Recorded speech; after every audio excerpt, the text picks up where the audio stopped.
Be famous and be fab, committed to equality that surprises you and me.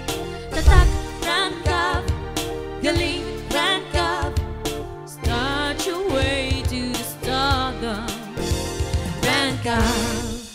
Ngayong araw lang naman i-announce na Rancab kung sino ang mga bagong mga ka-love team namin sa 2024. Miles and Mitch, also known as Milmi. Hindi naging maganda ang simula ninyo bilang love team. Maraming bashers at maraming hindi naniniwala sa inyo. Pero naitawid ninyo at napagtagumpayan ninyo na ipaglaban. Ngayong December, isa kayo sa pinakamaraming supporters sa love team sa Rancab. Sa tingin ninyo, kayo pa rin ba ang magiging love team sa 2024? Ang kasagutan ay maya-maya lamang. Ngayon naman ang Jelcy, Angel and Cassie. Kagaya ng Milmi, marami na rin kayong pinagdaanan at napagtagumpayan. Ma-maintain nyo kaya ang inyong love team or iba na pagpasok ng 2024?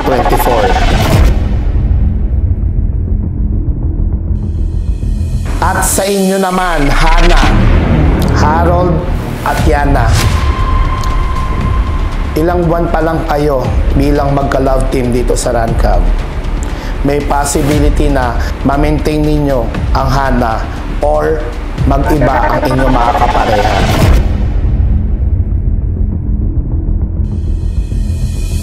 Ito na ang pinakahihintay nating big announcement. Mitch, Miles, Angel, Cassie, Yana, and Harold. Ang makaka-love team mo, Mitch, ay walang iba kundi si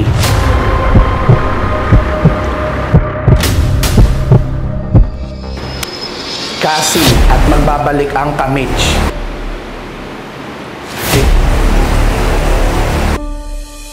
Ikaw naman, Yana, ang makaka-love team mo ay si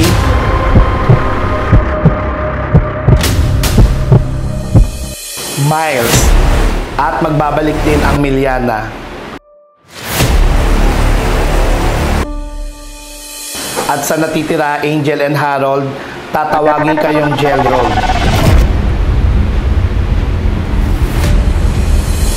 So kayo ang bagong Rancab Love Team sa 2024.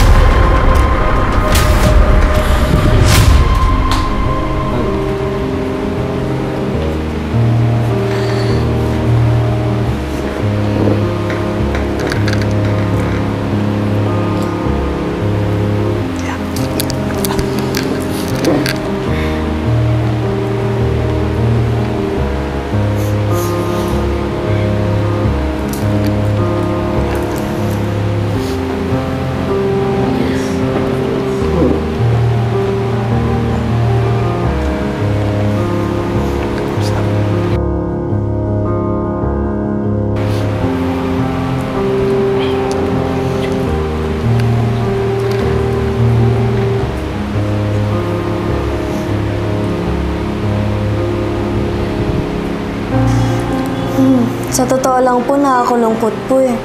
Kasi sa loob ng isang taon, marami na talaga kami napagsamahan ni Miles. Like, bonding, ganun.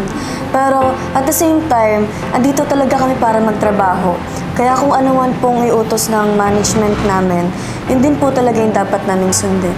Yes, Mitch, press lang tayo. Hindi din ako masyado pabor sa pagpalit ng love team. Pero yun talaga, accept na lang natin kung anong ibigay sa atin. And yun, medyo ano lang din, nakakalungkot nga kasi yun nga, 1 year na tayong magkakilala.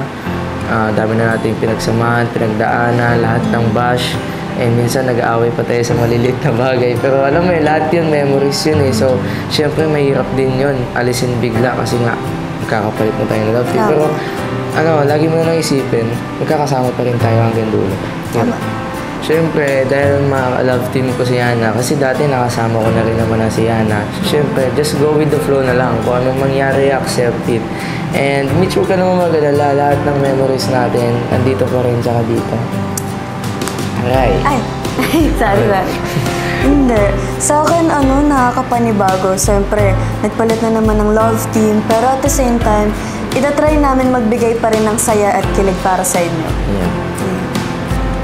Para sa akin po, kung totoong sinusuportahan naman talaga nila yung management namin, which is Rancalf, siguro naman matatanggap nila kahit anong desisyon ang ibigay para sa amin. Kasi ganoon naman talaga lahat, di ba?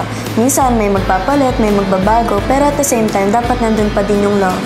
Tama, Mitch. Pero syempre isipin din natin, hindi lahat ng tao mapipis natin sa kung ano mang mangyaring twist sa, kunyari, sa mga content or love team natin. So, ayun, accept na lang talaga natin kung ano bang magiging feedback nila or magiging reaction nila sa ganitong plot twist ng Rancalf. Ayun, acceptance is the key lang talaga.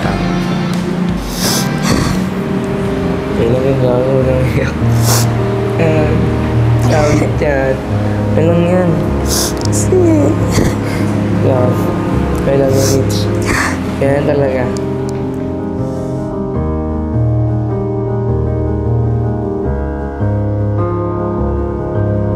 Nakakalungkot po, pero syempre nakakaba.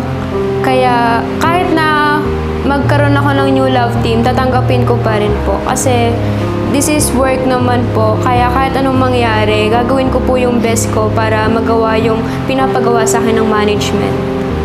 Siyempre, kailangan natin tanggapin yung binigay ng management sa atin kasi nga work as a professional lang. Tsaka siyempre, nakakalungkot naman talaga kasi yung grabe talaga yung pinagdaan natin at yung pinagsamahan natin. Yes, ang dami na rin talaga. Siyempre, same kami ng sagot ni Miles, yung go with the flow kasi alam ko na yung magiging takbo ng love team namin ni Mitch kasi nga naging ka-love team ko siya dati. Ako naman po, tulad po nung sinabi ko kanina, kinakabahan po talaga ako kasi new love team po ulit yung makakapartner ko, new guy ulit kasi syempre hindi naman po talaga ako sanay sa mga ka-love team kaya kinakabahan po ako pero as usual gagawin ko po yung best ko sa new journey na mangyayari. Nagpapasalamat po talaga ako sobra sa pagmamahal na binibigay nila sa amin ng Chelsea kasi sobra yung suporta at yung pagmamahal na binibigay din nila. And yung pagsubaybay nila sa amin, sobrang nagpapasalamat po ako doon. At syempre, walang sawang pasasalamat sa mga sumuporta sa amin. At dito na nagtatapos ang chapter ng Chelsea. At dahil dyan, Chelsea are now officially signing off.